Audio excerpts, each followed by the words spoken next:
الحمد لله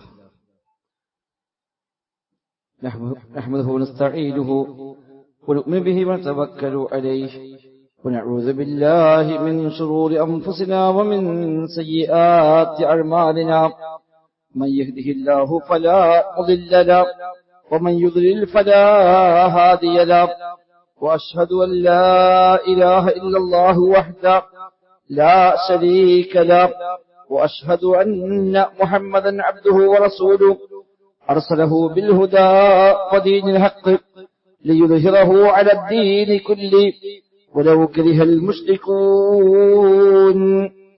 اللهم صل على محمد وعلى آل محمد كما صليت على إبراهيم وعلى آل إبراهيم إنك حميد مجيد.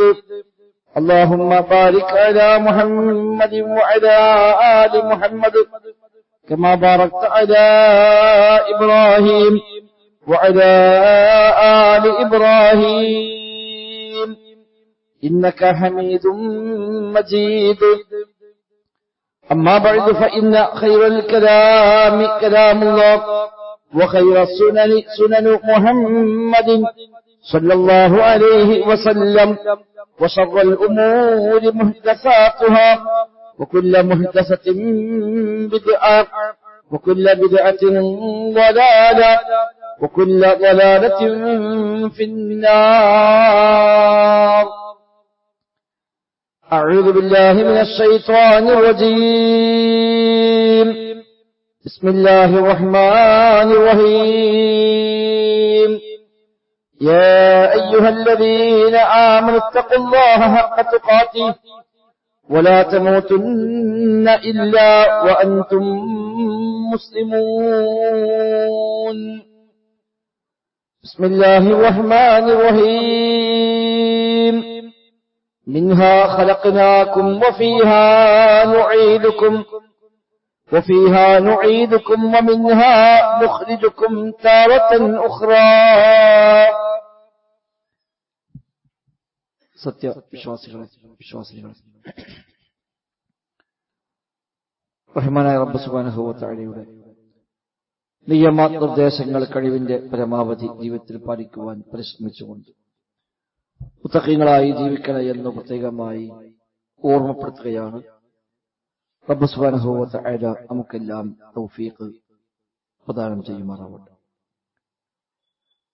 ജീവിതത്തിന്റെ എല്ലാ മേഖലയിലും അല്ലാഹു സുബ്ഹാനഹു വ തആല ഖൈറും ബറക്കത്തും നമ്മിലെല്ലാം ധാരാളമായി വർഷിക്കുമാറാവട്ടെ. വിശുദ്ധ ഖുർആൻ സൂറത്ത് ത്വാഹയിലെ 55-ാമത്തെ വചനമാണ് ഓതിവെച്ചത്. കഴിഞ്ഞ ഖുതുബകളിൽ സൂചിപ്പിച്ചതുപോലെ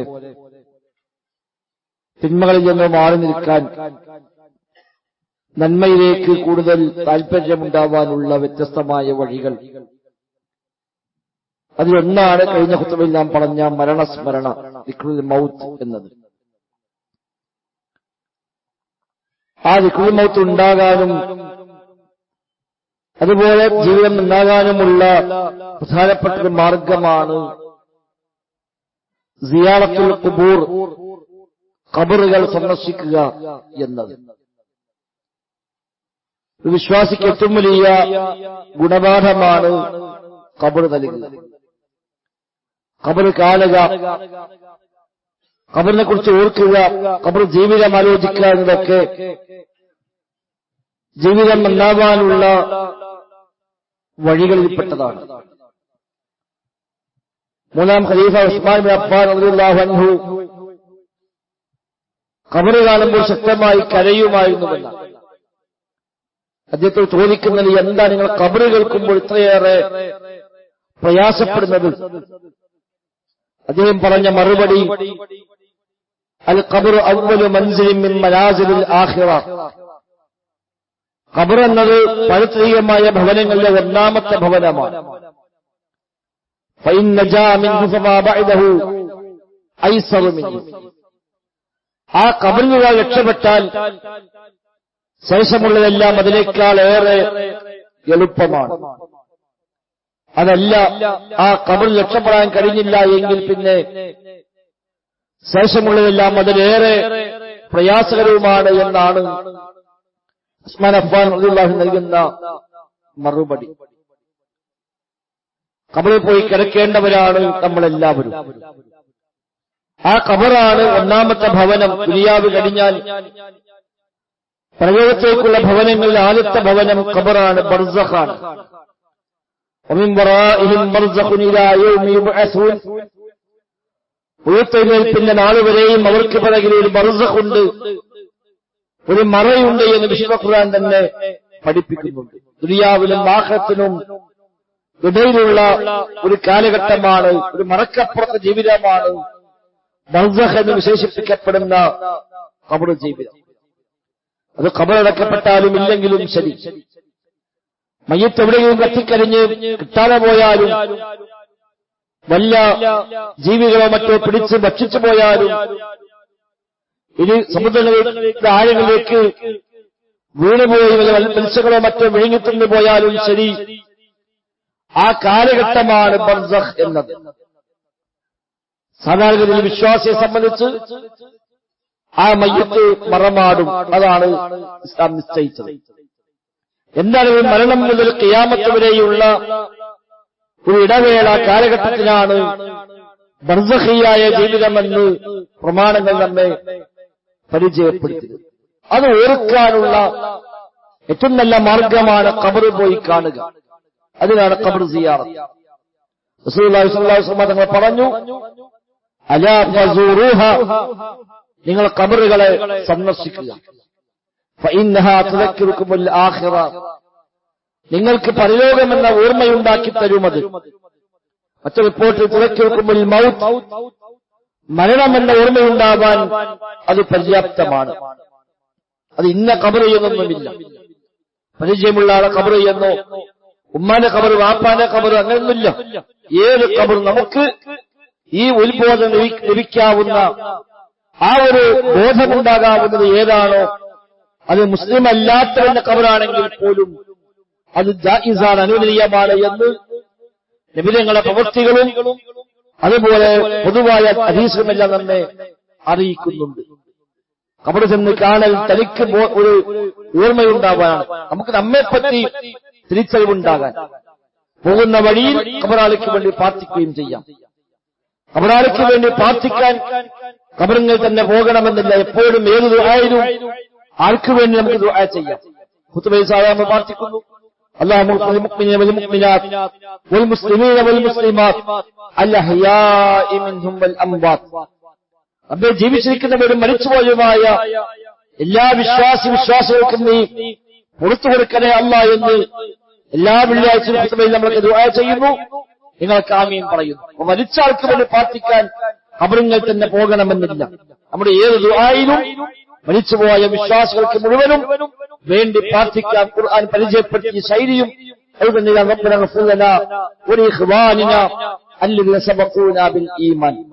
അബ്ബേ, ഞങ്ങൾക്ക് നീ പുറത്തുക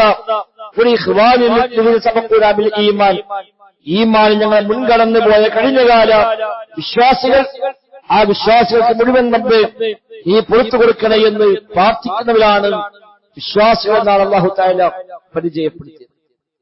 അമ്പിയാക്കളെ പ്രാർത്ഥനയൊക്കെ കഴിഞ്ഞകാല വിശ്വാസികൾക്ക് വേണ്ടി പ്രാർത്ഥിച്ചതായി കാണാനും കഴിയും. അപ്പൊ ഖബറിങ്ങനെ പോണത് ഖബറാളിക്ക് വേണ്ടി പ്രാർത്ഥിക്കാനെന്നല്ല, അത് ഏതായാലും പ്രാർത്ഥിക്കും പോകുമ്പോൾ. എന്നാൽ അതിനേക്കാളേറെ നമുക്ക് ആ ബോധമുണ്ടാവാൻ, എനിക്കും വേണമല്ലോ മരിക്കുക, ഞാനും ഇങ്ങനെ വന്ന് കിടക്കേണ്ടവരാണല്ലോ, ഇന്നല്ലെങ്കിൽ നാളെ എന്റെ ഈ ശരീരവും ഈ ഭൂമിയിൽ എവിടെയെങ്കിലുമൊക്കെ മറമാടപ്പെട്ട് ഇതുപോലെ ഖബറായി ആ ഖബറിനുള്ളിൽ കഴിയേണ്ടവരാണ് ഞാനെന്ന ആ ബോധമാണ് ഖബർ സിയാറത്തിലൂടെ ഉണ്ടാവേണ്ടത്. റസൂലുള്ളാഹി സ്വല്ലല്ലാഹു അലൈഹി വസല്ലം പലപ്പോഴും ഖബർസ്ഥാനിലേക്ക് പോകാറാണ്. പ്രത്യേകമായി ഖബർ ലക്ഷ്യം വെച്ചുകൊണ്ടല്ല, ഇന്ന ഖബർ എന്നല്ല, ഒരാളുടെ ഖബർ കാണാൻ പോകുക എന്നല്ല, അത് പാടില്ലെന്നല്ല പഠിപ്പിക്കുന്നത്. പക്ഷേ പൊതുവായി നബി തങ്ങൾ ഖബർസ്ഥാനിൽ ചെല്ലുന്നു, എന്നിട്ട് ആ ഖബറുകൾ നോക്കി നിൽക്കുന്നു, അവരോട് സലാം പറയുന്നു, സലാമുൻ അലൈക്കും ദാറ ഖൗമിൻ മുഅ്മിനീൻ വഇന്നാ ഇൻഷാ അല്ലാഹു ബികും ലാഹിഖൂൻ. വിശ്വാസികളുടെ ഭവനക്കാരെ, വീട്ടുകാരെ, നിങ്ങൾക്ക് റബ്ബിന്റെ സലാം ഉണ്ടാവട്ടെ. വഇന്നാ ഇൻഷാ അല്ലാഹു ബികും ലാഹിഖൂൻ. ഉദ്ദേശിച്ചാൽ ഞങ്ങളും നിങ്ങളോടൊപ്പം വന്നു ചേരാനുള്ളവരാണ്. അതാണ് ആ ബോധം.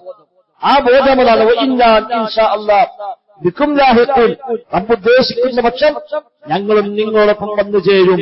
ഇന്ന് നിങ്ങൾ അവിടെ കിടക്കുന്നു, ഇന്നല്ലെങ്കിൽ നാളെ ഉദ്ദേശിക്കുന്ന സമയത്ത് ഞങ്ങളും ഇങ്ങനെ വന്നു ചേരേണ്ടവരാണ്, വന്ന് കിടക്കേണ്ടവരാണ് എന്ന ആ ബോധമാണ് അതിൽ നിന്ന് ലഭിക്കുന്നത്.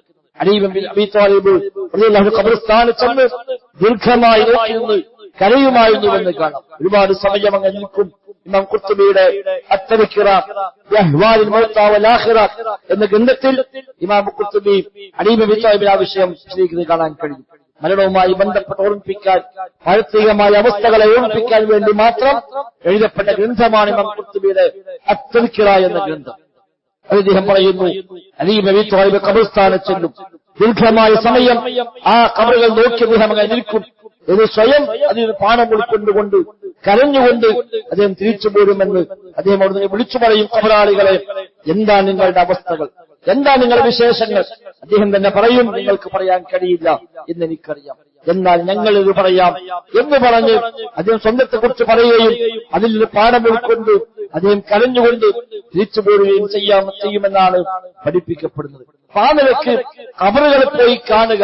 അതൊരു പക്ഷേ മറമാടപ്പെട്ട ഖബറാവാം, ഇനി അല്ലാത്തൊരു ഖബറും മറമാടപ്പെടാത്ത, മയ്യത്തില്ലാത്ത, കുഴിച്ചു വെച്ച ഖബറുകൾ പോലും വിശ്വാസിക്കെപ്പോഴും ഒരു താക്കീതാണ്, ഒരു ഓർമ്മപ്പെടുത്തലാണ്. സ്വഹാബിമാർ ചിലർക്ക് അങ്ങനെ വീടിന് മുമ്പിൽ ഖബർ കുഴിച്ചവർ പോലും ചരിത്രങ്ങളിൽ കാണാൻ കഴിയും. ഒരു ഓർമ്മയ്ക്ക് വേണ്ടി ഇതാണ് ഇത് ചെല്ലാനുള്ളത് എന്ന, ഇതാണ് ഇതിന്റെ ഭവനമെന്ന ഈ വീട് ഒഴിവാക്കി, ഈ സൗകര്യം ഒഴിവാക്കി ഫാനും മേശയും ബെഡും അടക്കമുള്ള എല്ലാ സംവിധാനവും ഉണ്ടെങ്കിൽ മാത്രം ഉറങ്ങാൻ കഴിയുന്ന നമുക്ക് അതൊന്നുമില്ലാതെ ആരുടെ മണ്ണിൽ ചെന്ന് ആ മണ്ണ് തലയിണയാക്കി ആ മണ്ണിൽ കിടക്കേണ്ടെന്ന ഒരു ഘട്ടം വരാനുണ്ട്, ഒരു സാഹചര്യമുണ്ട് എന്ന ഓർമ്മയ്ക്ക് വേണ്ടി കൂടിയാണത്. അതുകൊണ്ട് ഖബർ സന്ദർശിക്കുക എന്നത് എപ്പോഴും മനുഷ്യൻ നന്നാവാനുള്ള ഒരു മാർഗമാണ്. അത് ഏത് ഖബറുമാകാം. പരിചയമുള്ളവന്റെ ഖബർ, അല്ലാത്തവന്റെ ഖബറൊന്നുമില്ല. മുസ്ലിം ആവണമെന്നില്ല, അല്ലാത്തവന്റെ ഖബറിൽ പോലും സന്ദർശിക്കാൻ അനുവദനീയമാണ്. ഈ ഉദ്ദേശം നടക്കുമെങ്കിൽ എന്നാണ്. അവിശ്വാസിയായ മുസ്ലിക്കായ ഒരു അവിശ്വാസിയായവന്റെ ഖബർ പോലും സന്ദർശിക്കാം. പക്ഷെ ഈ ഒരു ഓർമ്മയ്ക്ക് വേണ്ടി ആകണം എന്ന് മാത്രം. തുലക്കെടുക്കുമ്പോൾ ആഖിറ, പരലോകം എന്ന ഓർമ്മയുണ്ടാവാൻ, മരണം എന്ന ചിന്തയുണ്ടാവാൻ. മറ്റൊരു റിപ്പോർട്ടിൽ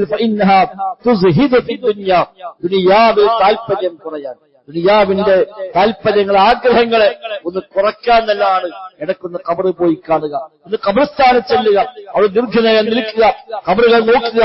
നമ്മുടെ നാട്ടിലാണെങ്കിൽ ഖബർസ്ഥാനുകളിൽ ധാരാളം ഖബറുകളാണ്. പരിചയമുള്ളവർ, ഇല്ലാത്തവർ, നാട്ടുകാർ, കുടുംബക്കാർ, നമ്മേക്കാൾ പ്രായമുള്ളവർ, പ്രായം കുറഞ്ഞവർ, നമ്മുടെ കൂടെ കളിച്ചും പഠിച്ചും വളർന്നു പോകുന്ന ആളുകൾ, നമ്മുടെ സമപ്രായക്കാർ, അങ്ങനെ പലരുമുണ്ട് അവിടെ കിടക്കുന്നു. ഇന്നല്ലെങ്കിൽ നാളെ ഞാനും ഇങ്ങനെ ഒന്ന് കിടക്കും. എന്ന് ഇബ്നു ഉമർ റളിയല്ലാഹു അൻഹു പറയുമായിരുന്നു. നീ ഖബറാളികളെ കൂട്ടത്തിൽ നിന്നെ നീ എണ്ണിക്കൊള്ളുക എന്നാണ്. ഖബറിൽ കിടക്കുന്ന ആളുകൾ വിസ്തരിച്ചാൽ അടുത്തത് ഞാനായിരിക്കാമെന്ന ആ ഓർമ്മയുണ്ടാകണമെന്നർത്ഥം. നമ്മുടെ കഫൻ തുണി പക്ഷേ തയ്യാറായിട്ടുണ്ടാകും. നമുക്ക് വേണ്ടി ഖബർ പക്ഷേ കുഴിക്കപ്പെട്ടിട്ടുണ്ടാകാം, നമ്മൾ അറിഞ്ഞിരിക്കണമെന്നില്ല. ഒരു കവി പറഞ്ഞുവല്ലോ, ആളുകൾ അങ്ങനെ നേരം വെളുത്ത് പോയിക്കൊണ്ടിരിക്കുന്നു, പക്ഷേ അവന്റെ കഫൻ തുണികൾ പോലും ഇവൻ നെയ്തു വെക്കപ്പെട്ടിട്ടുണ്ട്, ഇവർ അറിയുന്നില്ല എന്ന് മാത്രം. തൊട്ടടുത്ത കടയിൽ വെച്ച കഫൻ തുണിയിൽ ഒരുപക്ഷെ ഇനി കഫൻ ചെയ്യുക എന്നെയായിരിക്കാം, നമ്മിൽ ആരെങ്കിലും ഒക്കെ ആയിരിക്കാം, നമ്മൾ അറിയുന്നില്ല. അവിടെ വെച്ച ആ സെറ്റ് അത് എനിക്കുള്ളതാണ് എന്ന് നമ്മൾ അറിയുന്നില്ല. كم من صحيح مات من غير علة وكم من سقيم عاش حينا من الدهر. എത്രയെത്ര ആരോഗ്യവാന്മാരാണ് ഒരു അസുഖവുമില്ലാതെ പെട്ടെന്ന് മരണപ്പെട്ടു പോയത്. എത്രയെത്ര രോഗികളാണ് പിന്നെയും ദീർഘമായ കാലം അങ്ങനെ ആ രോഗത്തോടുകൂടി കഴിഞ്ഞുകൂടിയത്. ഒരുപാട് അസുഖം വന്ന്, ഒരുപാട് പ്രയാസങ്ങൾ വന്ന്, മേൽക്കുമേലെ ബുദ്ധിമുട്ടും കട്ടപ്പാടും രോഗങ്ങളും വന്ന് കഴിഞ്ഞു എന്ന് വിചാരിച്ച മനുഷ്യന്മാർ അവർ പിന്നെയും അങ്ങനെ ഒരുപാട് കാലം ജീവിക്കുകയാണ്. ഒരു അസുഖവുമില്ലാത്ത ആളുകൾ ഓടിച്ചാടി നടക്കുന്നതിനിടയിൽ പെട്ടെന്ന് മരണത്തിൽ കീഴ്പ്പെട്ട് പോവുകയാണ്. ഇതൊക്കെ നമ്മൾ സാധാരണ കാണുന്ന കേൾക്കുന്ന വാർത്തകളാണ്. അതിൽ നിന്നൊക്കെ പാഠം ഉൾക്കൊണ്ടുകൊണ്ട് നമുക്ക് മുമ്പ് അങ്ങനെ യാത്ര എന്ന ആ ഓർമ്മയാണ് ഉണ്ടാവേണ്ടത്. അതുകൊണ്ട് തന്നെയാണ് ഖബർ സിയാറത്ത് സുന്നത്താക്കി വെച്ചത്. അത് ശക്തമായ സുന്നത്താണ് പുരുഷന്മാർക്ക്. സ്ത്രീകൾക്ക് സുന്നത്തില്ലെങ്കിലും അവർ ചില അദബുകൾ പാലിച്ചുകൊണ്ട് ഫിത്നകൾ ഇല്ല എങ്കിൽ അവർക്കും ജായിസാണ് എന്നാണ് പ്രബലമായ അഭിപ്രായം. എന്നാൽ ധാരാളമായ സ്ത്രീകൾ ഖബർ സിയാറത്ത് ചെയ്യുക എന്നത് വിലക്കപ്പെട്ട കാര്യമാണ്. ശാപമുണ്ടവർക്ക്. ഖബറുകൾ ധാരാളമായി സന്ദർശിക്കുന്ന സ്ത്രീകൾക്ക് ശാപമുണ്ട് എന്ന് ഹദീസിൽ കാണാം. കാരണം ഫിത്നകൾ വരാൻ സാധ്യതയുണ്ട്. അവിടെ പോകുമ്പോൾ വാവിട്ട് നിലവിളിക്കലും വലിയ ശബ്ദമുണ്ടാക്കലും അക്ഷമയുണ്ടാകലും എല്ലാം ഉണ്ടാവാൻ സാധ്യതയുണ്ട് സ്ത്രീകൾക്ക്. അതുകൊണ്ട് അവർക്കത് പ്രോത്സാഹിപ്പിച്ചിട്ടില്ല എന്ന അനുവദനീയമാണ്. അല്ലാഹു റസൂൽ സ്വല്ലല്ലാഹു അലൈഹി വസല്ലം ആയിഷയോട് ചോദിച്ചു, നബിയെ, ഞാൻ ഖബർ സന്ദർശിച്ചാൽ എന്താണ് പറയേണ്ടത്? അപ്പോൾ നബി ഞങ്ങൾ പഠിപ്പിച്ച പ്രാർത്ഥനയാണ് സലാമുൻ അലൈക്കും ഖാല ഖൗമിൻ മുഅ്മിനീൻ വഇന്നാ ഇൻഷാ അല്ലാഹു ബിക്കും ലാഹിഖൂൻ നസ്അലുല്ലാഹ ലനാ വലക്കുമുൽ ആഫിയ എന്ന പ്രാർത്ഥന അവിടെയാണ് നബി ഞങ്ങൾ പഠിപ്പിച്ചത്. അല്ലാതെ നബി ഞങ്ങൾ പറഞ്ഞില്ല, ആയിഷ എനിക്ക് അങ്ങനെ സിയാറത്തില്ലല്ലോ, നീ അങ്ങനെ പോകാൻ പാടില്ലല്ലോ എന്നല്ല പറഞ്ഞത്. ആ ദുആ അവിടെ പഠിപ്പിക്കുകയാണ് ചെയ്തത്. മാത്രവുമല്ല, ആയിഷ റളിയല്ലാഹു അൻഹ ഒരിക്കൽ ഖബർസ്ഥാനിൽ വരുന്നത് കാണുമ്പോൾ ഒരു സഹാബി ചോദിക്കുന്നു, നിങ്ങൾ എവിടുന്നാണ് വരുന്നത്? അദ്ദേഹം അവർ പറഞ്ഞു, എന്റെ സഹോദരൻ അബ്ദുറഹ്മാൻ ഇബ്നു അബീ ബക്കറിന്റെ ഖബർ സന്ദർശിച്ചു വരികയാണ് ഞാൻ. അപ്പൊ ചോദിച്ചു, ഖബർ സന്ദർശിക്കാൻ പാടില്ല എന്ന് പറഞ്ഞിട്ടില്ലേ? അത് പറഞ്ഞിരുന്നു. പക്ഷേ പിന്നീട് നബി ഞങ്ങൾ ഖബർ സന്ദർശിക്കാൻ വേണ്ടി അനുവാദം നൽകിയിട്ടുണ്ട് എന്ന് ആയിഷ റളിയല്ലാഹു അൻഹ പഠിപ്പിക്കുകയും ചെയ്യുന്നത് കാണാം. അപ്പൊ ആ നിലക്ക് മര്യാദകൾ പാലിച്ചുകൊണ്ടാണെങ്കിൽ സ്ത്രീകൾക്കും തെറ്റൊന്നുമില്ല. പക്ഷെ അതൊരു പുരുഷന്മാരെ പോലെ പ്രത്യേകമായ സുന്നത്തില്ല, പ്രോത്സാഹിപ്പിച്ചിട്ടില്ല. ഒരു സ്ത്രീ പോയാൽ അതുകൊണ്ട് എന്തെങ്കിലും ഫിത്നകളോ പ്രയാസങ്ങളോ ഭയപ്പെടുന്നുവെങ്കിൽ അവർ പോകാനും പാടില്ല. അങ്ങനെയാണെങ്കിൽ അത് കറാഹത്തോ ഹറാമോ വരെയായി മാറുമെന്നും പണ്ഡിതന്മാരുമായി ബന്ധപ്പെട്ട് പഠിപ്പിച്ചത് കാണാൻ കഴിയുന്നു. എന്താണെങ്കിലും സഹോദരങ്ങൾ, ജീവിതത്തിൽ നമുക്കൊരു ബോധമുണ്ടാവാൻ ഏറ്റവും അനിവാര്യമായ കാര്യമാണ് ഖബറുകളുമായുള്ള ആ നിലക്കുള്ള ഒരു ബന്ധമുണ്ടാവുക, ഖബർ സന്ദർശിക്കുക എന്നത്. എന്നാൽ പാലിക്കാൻ എല്ലാ മര്യാദകളും പാലിക്കുകയും വേണം. അവിടെ വാവിട്ട് കരയാൻ പാടില്ല, നിലവിളിക്കാൻ പാടില്ല, അവിടെ പ്രത്യേകമായ ഖുർആൻ പാരായണമില്ല, അതുപോലെ ചെരുപ്പിട്ട് ചവിട്ടാൻ പാടില്ല, ഖബറിൽ ഇരിക്കാൻ പാടില്ല, തുടങ്ങി ഒരുപാട് നിയമങ്ങൾ അല്ലാഹു റസൂൽ സ്വല്ലല്ലാഹു അലൈഹി വസല്ലം ഖബറുമായി ബന്ധപ്പെട്ട് പഠിപ്പിച്ചിട്ടുണ്ട്. 5 കാര്യം പാടില്ല എന്ന് പ്രത്യേകം പറഞ്ഞു. ഖബറിൽ ഇരിക്കരുത്, അതിൽ ചവിട്ടരുത്, അത് എഴുതി വെക്കരുത്, കുമ്മായമിടാൻ പാടില്ല, എടുപ്പുണ്ടാക്കാൻ പാടില്ല, ബിൽഡിംഗ് ഉണ്ടാക്കാൻ പാടില്ല എന്നൊക്കെ പ്രത്യേകം നബി ഞങ്ങളെ വിലക്കിയ കാര്യമാണ്. ഖബർ ഉയർത്തി അത് വലിയ കെട്ടിടമാക്കി അവിടെ പള്ളിയുണ്ടാക്കി അല്ലെങ്കിൽ വലിയ നിർമ്മാണം നിർമ്മിച്ച് ദർഗയാക്കി ജാറമാക്കി മാറ്റൽ അത് വിലക്കപ്പെട്ട ശമിക്കപ്പെട്ട കാര്യമാണ്. നബി വഫാത്താകുന്ന സമയത്ത് പോലും മരണത്തിൽ തൊട്ടടുത്ത നിമിഷങ്ങളിൽ പോയി നബി ഞങ്ങൾ പറഞ്ഞ താക്കീതാണ്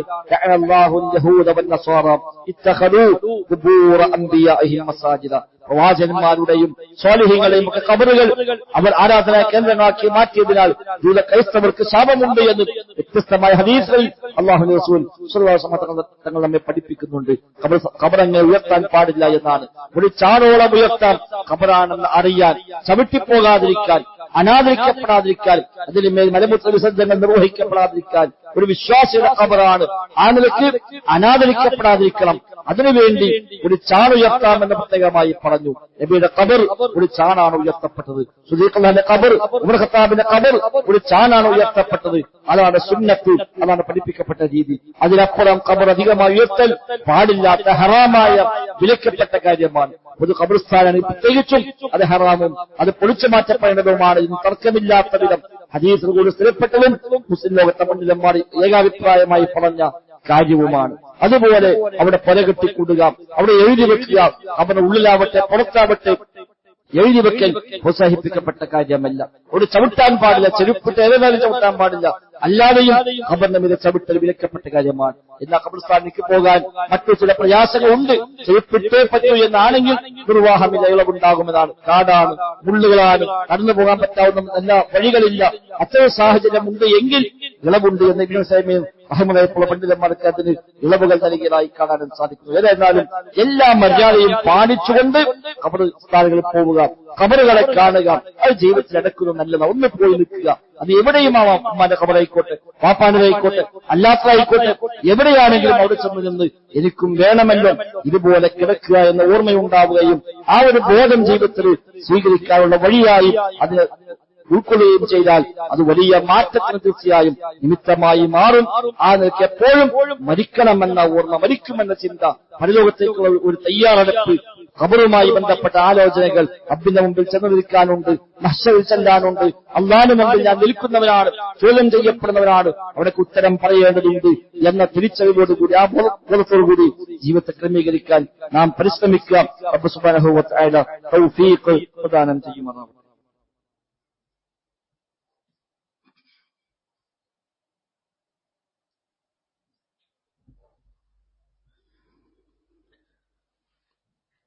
അൽഹംദുലില്ലാഹ് നഹ്മദുഹു വനസ്തഈനുഹു വനു'മിനു ബിഹി വനതവക്കലു അലൈഹി اللهم صل على محمد وعلى آل محمد كما صليت على إبراهيم وعلى آل إبراهيم إنك حميد مجيد.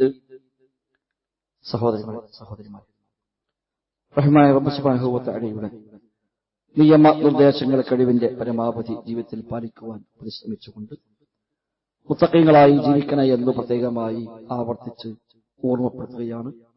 റബ്ബ് സുബ്ഹാനഹു വ തആല തൗഫീഖ് പ്രദാനം ചെയ്യുമാറാവട്ടെ. ഖബറുകളുമായി ബന്ധപ്പെട്ട് നബി തങ്ങൾ പ്രത്യേകമായി വിരോധിച്ച ചില കാര്യങ്ങൾ നാം പ്രത്യേകമായി ശ്രദ്ധിക്കേണ്ടതുണ്ട്. അതോടൊപ്പം പിൽക്കാലത്ത് വന്ന പിഴച്ച പല സംഘങ്ങളും ഖബറുകളുമായി ബന്ധപ്പെട്ട ധാരാളം അനാവശ്യമായ വിശ്വാസത്തെ പോലും പ്രതികൂലമായി ബാധിക്കുന്ന കാര്യങ്ങൾ കെട്ടിക്കൂട്ടി ഉണ്ടാക്കുകയും അതെല്ലാം വ്യാജരേഖകൾ പ്രവാചകന്റെ പേരിൽ പോലും പടച്ചുവിടുകയും ചെയ്തിട്ടുണ്ട്. അതിലും ഒരു ജാഗ്രത നമുക്ക് ഉണ്ടാവേണ്ടതുണ്ട്. നബിതങ്ങൾ പ്രത്യേകം വിലക്കിയ കാര്യമാണ് ഖബറുകളിൽ തേടിയുള്ള പ്രത്യേകമായ യാത്രകൾ എന്നത്. ജാഹിലിയ്യ കാലത്തൊരു പതിവായിരുന്നു. ജൂത ക്രിസ്ത്യാനികൾക്കതൊരു ശീലമുണ്ട്. തീർത്ഥയാത്രകൾ, പ്രത്യേകമായ ഇടങ്ങളിലേക്ക് തീർത്ഥാടനം പോവുക, അത് പ്രത്യേകമുള്ള പുണ്യമുള്ള യാത്രയായി ഇവർ കണക്കാക്കി.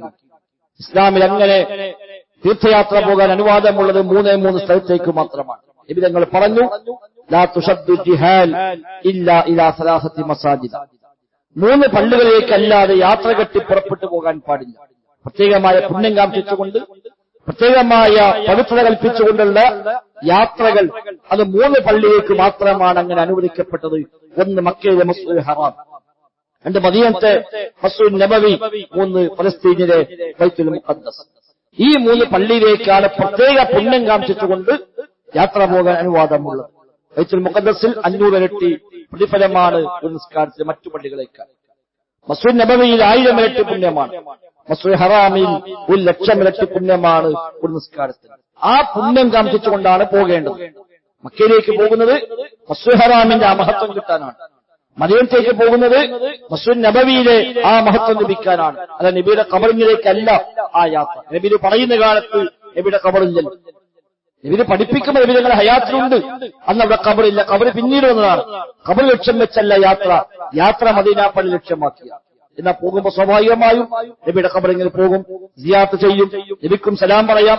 അത് സ്വാഭാവികമായ ഒരു വിശ്വാസിയുടെ ഒരു വൈകാരികമായ ബന്ധത്തിന്റെ ഭാഗം കൂടിയാണ്. അതേസമയം യാത്ര എന്നത് നബിയുടെ ഖബർ കാണാനല്ല. യാത്ര നബി തങ്ങളുടെ പള്ളി ലക്ഷ്യമാക്കിക്കൊണ്ടാണ്. ഈ 3 പള്ളിയിലേക്കല്ലാതെ പ്രത്യേകമായ തീർത്ഥാടന യാത്രകൾ ഇസ്ലാമിലില്ല. മമ്പുറത്തേക്ക്, പുത്തമ്പള്ളിക്ക്, അജ്മീർക്ക്, ഏർവാടിലേക്ക് എന്നൊക്കെ പല സിയാറത്ത് യാത്രകൾ എന്ന പേരും പറഞ്ഞ് എന്തോ വലിയ മഹത്വമുള്ള യാത്രയാക്കി കണക്കാക്കി ദിവസങ്ങൾ നീണ്ടുനിൽക്കുന്ന പ്രത്യേകമായ യാത്രകൾ അത് വിലക്കപ്പെട്ട യാത്രകളാണ്. ഹറാമായ, നിഷിദ്ധമായ, കുറ്റകരമായ യാത്രയാണ് എന്ന തിരിച്ചറിവ് നമുക്കുണ്ടാവേണ്ടത്. സ്വഹാബിമാർ കണിശമായി അത്തരം ചില സമീപനങ്ങളെ പോലും അവർ അന്ന് വിലക്കിയത് നമുക്ക് കാണാൻ കഴിയും. ഉമർ ഖത്താബും ചില സ്വഹാബിമാരും താബഈകളും ഒന്നിച്ച് യാത്ര പോകുമ്പോൾ ഒരു മരം കണ്ടു പോണ വഴി കുറച്ചാളുകൾ വേഗം ആ മത്സരത്തേക്ക് ഓടി. ഉമർ ഖത്താബ് ചോദിച്ചു, എന്താണ് എല്ലാവരും ആ മത്സരത്തേക്ക് പോകുന്നത്? അവരെ പറഞ്ഞു, നിങ്ങൾക്ക് ഓർമ്മയില്ലേ അല്ലാഹുവിന്റെ റസൂലിനെ കയ്യും പിടിച്ച് നമ്മൾ പണ്ട് ഉടമ്പടി ചെയ്തത് ഈ മരത്തിന് താഴെയായിരുന്നു. ഖുർആൻ എടുത്തു പറഞ്ഞ മരമാണ് ഇത്. എന്ന് ഖുർആൻ എടുത്തു പറഞ്ഞൊരു മരമുണ്ട്. ആ മരത്തിന് താഴെ വെച്ച് അവർ നബിയുമായി കരാറിലേർപ്പെട്ടതാണ്. ആ മരമാണ് ഇത് എന്ന് പറയുമ്പോൾ ഉമർ ഖത്താബ് പറഞ്ഞു, നിങ്ങളെ മുൻഗാമികൾ ഇങ്ങനെയാണ് നശിച്ചത്. മുൻഗാമികൾ നശിച്ചത് ഇങ്ങനെ തന്നെയാണ്. ചില കാൽപാദങ്ങളെ, ചില അവരുടെ ശേഷിപ്പുകളെ ഈ നിലയ്ക്ക് പിന്തുടർന്നപ്പോഴാണ് മുൻഗാമികൾ നശിച്ചത് എന്ന് പറയുകയും ഉമർ ഖത്താബ് ആ മരം വേരോടെ പിഴുതെറിയുകയും ചെയ്തുവെന്ന് ചരിത്രങ്ങളിൽ കാണും. വെട്ടിമാറ്റുക പോലും ചെയ്തത്. വെട്ടിമാറ്റിയാൽ അത് വീണ്ടും ഒരു പക്ഷേ തളിർത്തു വരാൻ സാധ്യതയുണ്ട്. അതിന് അടിവേരടക്കം പിഴുതൊഴിവാക്കിയിട്ട് പറഞ്ഞു, വേണ്ട, ആ വക ശൈലികൾ നമുക്ക് ആവശ്യമില്ല എന്ന് ഉമർ ഖത്താബ് റളിയല്ലാഹു അൻഹു അന്ന് അവിടെ താക്കീത് ചെയ്തത് കാണാൻ കഴിയും.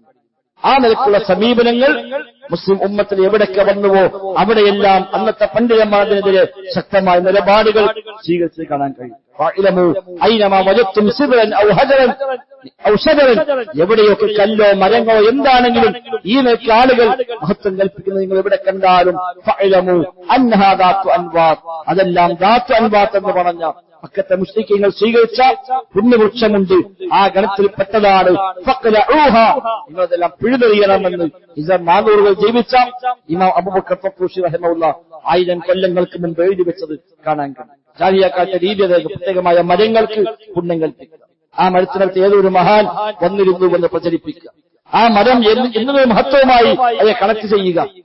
ഒരു മഹാൻ നടന്നു പോകുമ്പോൾ വിശ്രമിച്ചത് ഈ മരത്തിന് ചുവട്ടിലാണ്, ഒരു മഹാൻ പോയപ്പോൾ ഇവിടെയാണ് അയാൾ താമസിച്ചത് എന്നുള്ള കഥയുണ്ടാക്കിയ ചില മരങ്ങൾക്ക് ചില കല്ലുകൾക്ക് അപ്രമാദിത്വം കൽപ്പിക്കുകയും ഇത് അവിടെ പ്രത്യേകമായ ഒരു സിയാറത്ത് കേന്ദ്രമാക്കി മാറ്റുകയും ചെയ്യുക എന്നത് നബിതങ്ങൾ വരുന്നതിന് മുമ്പ് മക്കയിലെ അറബികളായ ആളുകൾ ചെയ്തു പോന്ന തെറ്റായ ഒരു രീതിയാണ്. നബിതങ്ങൾ അതിനെയെല്ലാം വിലക്കി. അങ്ങനെയൊന്നുമില്ല, തീർത്ഥയാത്രകൾ പോലുമില്ല. ഈ 3 പള്ളിയിൽ പ്രത്യേകമായ പുണ്യമുണ്ട് എന്നല്ലാതെ അല്ലാത്ത പ്രത്യേകമായ പുണ്യം പ്രതീക്ഷിച്ചുള്ള യാത്രകളെ പോലും പാടില്ല എന്ന് അല്ലാഹു റസൂൽ സ്വല്ലല്ലാഹു അലൈഹി വസല്ലമ ഈ ഹദീസിലൂടെ നമ്മെ പഠിപ്പിക്കുന്നു. നമുക്ക് നാടുകൾ വ്യാപകമാണ് ഇത്തരം സിയാറത്ത് ടൂറുകൾ എന്ന് പറഞ്ഞുകൊണ്ടുള്ള യാത്രകൾ. അതൊന്നും സഹോദരങ്ങളെ ഇസ്ലാമികമായി പാടില്ലാത്ത നിഷിദ്ധമായ കുറ്റം ലഭിക്കുന്ന ഹറാമായ യാത്രകളാണ് എന്നുള്ളത് നാം തിരിച്ചറിയേണ്ടതുണ്ട്. സമൂഹത്തിൽ പക്ഷങ്ങളെ പലതും ഉണ്ടാവാം, ആളുകളെ പലതും ചെയ്യുന്നുണ്ടാവാം. അതിന്റെ പേരിൽ മാത്രം അതൊക്കെ ദീനാണെന്ന് വിചാരിക്കാൻ നമുക്ക് നിർവാഹമില്ല എന്ന് നാം പ്രത്യേകമായി ശ്രദ്ധിക്കുക. അതുപോലെ കബറിങ്ങൾ ചെന്ന് ആ കബറാളിയോട് കേടുക, കബറാളിയോട് പ്രാർത്ഥിക്കുക ശിർക്കാകുന്ന റബ്ബിൽ പങ്കു ചേർക്കുന്ന രീതിയാണ്. ഖബർ തൊട്ടുമുട്ടുക, ഖബർ അവിടെ തടവുക, അവിടെ തവാഫ് ചെയ്യുക, അതൊക്കെ വലിയ ഗൗരവമുള്ള ഇബാദത്തുകൾ റബ്ബല്ലാത്തവർക്ക് സമർപ്പിക്കുന്ന ശിർക്കാകുന്ന മേഖലകളാണ്. അല്ലാഹ്ക്ക് വേണ്ടി പ്രാർത്ഥിച്ചാൽ, അല്ലാഹ്ക്ക് വേണ്ടി നിസ്കരിച്ചാൽ പോലും, ഖബറിൽ ചെന്ന് പടച്ച റബ്ബിന് വേണ്ടി നിസ്കരിച്ചാൽ പോലും പാടില്ല. നബി ഞങ്ങൾ പറഞ്ഞു ലാ തുസല്ലു ഇലൽ ഖുബൂർ, ഖബറിലേക്ക് തിരിഞ്ഞ് നിങ്ങൾ നിസ്കരിക്കാൻ പാടില്ല. നിസ്കാരം അല്ലാഹ്ക്കാണ്, എന്നാലും ശരി ഒരു ഖബറിലേക്ക് തിരിഞ്ഞ് നിങ്ങൾ നിസ്കരിക്കാൻ പാടില്ല എന്നാണ് ആകെ അനുവാദമുള്ളത്. മയ്യിത്ത് നിസ്കാരം ഒരാൾ ഖബറിനെ പോയി നിസ്കരിക്കാം. മാത്രവുമല്ല മയ്യിത്ത് നിസ്കാരത്തിൽ സുജൂദ് ഇല്ലാതിരിക്കാനുള്ള ഒരു കാരണം ഇതുകൂടിയാണ് എന്ന് ഹദീസ് വ്യാഖ്യാതാക്കൾ സൂചിപ്പിക്കുന്നു. എന്നാൽ അവിടെ സുജൂദ് ചെയ്യാൻ പറ്റില്ലല്ലോ ഖബറിങ്ങനെ. അതുകൊണ്ട് മയ്യിത്ത് നിസ്കാരത്തിൽ സുജൂദില്ല, ഖബറിനെ പോയി നിസ്കരിക്കാൻ അനുവാദം കൊടുക്കുമ്പോ ഈ പേരിൽ പോലും സുജൂദ് ചെയ്യാൻ അനുവാദമില്ല എന്നർത്ഥം. എന്നാൽ സമൂഹത്തിൽ നിന്ന് അതെല്ലാം വ്യാപകമാണ് എന്നൊക്കെ തിരിച്ചറിവ് നമുക്കുണ്ടാവേണ്ടതുണ്ട്. ആ നിലയ്ക്കുള്ള ഹറാമായ വഴികളെല്ലാം ഒഴിവാക്കി അനുവദനീയമായ മാർഗത്തിലുള്ള ഖബർ സിയാറത്താണ് വേണ്ടത്. അതാവട്ടെ നമുക്ക് ഒരു ഓർമ്മയുണ്ടാവാൻ, ബോധമുണ്ടാവാനാണ്. അല്ലാതെ ഖബറുകൾ ആരാധനാ കേന്ദ്രങ്ങളല്ല, ഖബറുകൾ ആഘോഷ കേന്ദ്രങ്ങൾ. നബിതങ്ങൾ പറഞ്ഞു, എന്റെ ഖബർ നിങ്ങൾ ആഘോഷ കേന്ദ്രമാക്കി മാറ്റരുത്, ഈദാക്കി മാറ്റരുത്. ആഘോഷ കേന്ദ്രങ്ങളായി ഖബർ മാറാൻ പാടില്ല. ഇന്ന് പല ഖബറും അങ്ങനെ ഉറൂസ് എന്ന് പറഞ്ഞുകൊണ്ട്, ആണ്ട് എന്ന് പറഞ്ഞുകൊണ്ട് പ്രത്യേകമായ ആഘോഷ ഇടങ്ങളായി ഖബറുകൾ മാറുകയാണ്. അങ്ങനെ അത്തരമൊരു രീതി ഇസ്ലാമിൽ ഖബറുകളുമായി ബന്ധപ്പെട്ടില്ല. അത് തീർത്ഥയാത്ര പോകേണ്ട കേന്ദ്രങ്ങളല്ല, അത് ആരാധനാ കേന്ദ്രങ്ങളായി മാറേണ്ടതല്ല. നേരെ മറിച്ച് അവിടെ ചെന്ന് നമ്മുടെ പരലോകമോർത്ത്, നമ്മുടെ മരണമോർത്ത് പാഠം ഉൾക്കൊണ്ടുകൊണ്ട് കരഞ്ഞുകൊണ്ട് തിരിച്ചു പോരുന്ന സ്ഥലങ്ങളായിട്ടാണ് ഖബറുകളെ നമുക്ക് ഇസ്ലാം പരിചയപ്പെടുത്തി തരുന്നത്. അതുപോലെ പ്രത്യേകമായ ദിവസങ്ങളിൽ പ്രത്യേകമായ ഖബറുകൾ സന്ദർശിക്കാനൊക്കെ വ്യാജമായി ആരുണ്ടാക്കിയ കുറെ ഹദീസുകളുണ്ട്. നബിതങ്ങൾ പറയാത്ത, നബിയുടെ പേരിൽ കെട്ടിച്ചമച്ചുണ്ടാക്കിയ ദുർബലമായും മൗലൂആയതുമായ ഒരുപാട് കഥകൾ. എല്ലാ വെള്ളിയാഴ്ചയും ഉമ്മാനും ബാപ്പാനും ഖബറിനെ പോയാൽ അവൻ മാതാപിതാക്കളോട് നന്മ ചെയ്തവനായി കണക്കാക്കപ്പെടുമെന്ന് നബിതങ്ങൾ പറഞ്ഞുവെന്നൊക്കെ വ്യാജമായ റിപ്പോർട്ടുകളാണ്. അത് വെച്ച് എല്ലാ വെള്ളിയാഴ്ചയും ഖബറിനെ പോയി ഈ ഒരു മഹത്വം കിട്ടാൻ വേണ്ടി പോകാവില്ലാക്കി എപ്പോഴും പോകാം, ഇന്ന ദിവസം ഇന്ന സമയമൊന്നുമില്ല. പ്രത്യേകമായ ദിവസങ്ങൾ എങ്ങനെ കണക്കാക്കി അങ്ങനെ ഓരോ ദിവസങ്ങൾക്ക് മഹത്വം കൽപ്പിച്ച് അന്നൊക്കെ ഖബറിൽ പോകണമെന്ന് ഷിയാക്കൾ ഉണ്ടാക്കി പ്രചരിപ്പിച്ച കുറെ സംഭവങ്ങൾ അങ്ങനെ കാണാൻ കഴിയും. മുഹറം 10 ഖബർ സന്ദർശിക്കാൻ പ്രത്യേകമായി പഠിപ്പിക്കുന്നത്, മേരാജ് ദിവസത്തിൽ ബറാത്ത് ദിവസത്തിലൊക്കെ പറഞ്ഞുകൊണ്ട് ഖബർ സിയാറത്ത് പ്രത്യേകമായി കണക്ട് ചെയ്യുന്നത് അതൊന്നും നബിതങ്ങളിൽ നിന്ന് സ്ഥിരപ്പെട്ടു വന്ന കാര്യങ്ങളല്ല. അതൊക്കെ നമ്മൾ അങ്ങനത്തെ സ്ഥിരപ്പെടാത്ത കാര്യങ്ങളൊക്കെ തിരിച്ചറിഞ്ഞ് ഒഴിവാകുകയും എന്താണോ അല്ലാഹു റസൂലുള്ളാഹി രംഗത്ത് പഠിപ്പിച്ചത് അവ ജീവിതത്തിൽ പാലിക്കാൻ പരിശ്രമിക്കുകയും ചെയ്യുക. റബ്ബ് സുബ്ഹാനഹു വ തആല എല്ലാ അർത്ഥത്തിലുമുള്ള ഖൈറും ബറക്കത്തും നൽകി അനുഗ്രഹിക്കുമാറാവട്ടെ. اللهم ربنا آتنا في الدنيا حسنة وفي الآخرة حسنة وقنا عذاب النار. اللهم اغفر للمؤمنين والمؤمنات والمسلمين والمسلمات الأحياء منهم والأموات إنك مجيب الدعوات وقاضي الحاجات ربنا اصرف عنا عذاب جهنم إن عذابها كان غراما إنها ساءت مستقرا ومقاما اللهم ربنا تقبل منا ربنا تقبل منا ربنا تقبل منا إنك أنت السميع العليم وتب علينا إنك أنت التواب الرحيم وصلى الله وسلم على محمد وآله وصحبه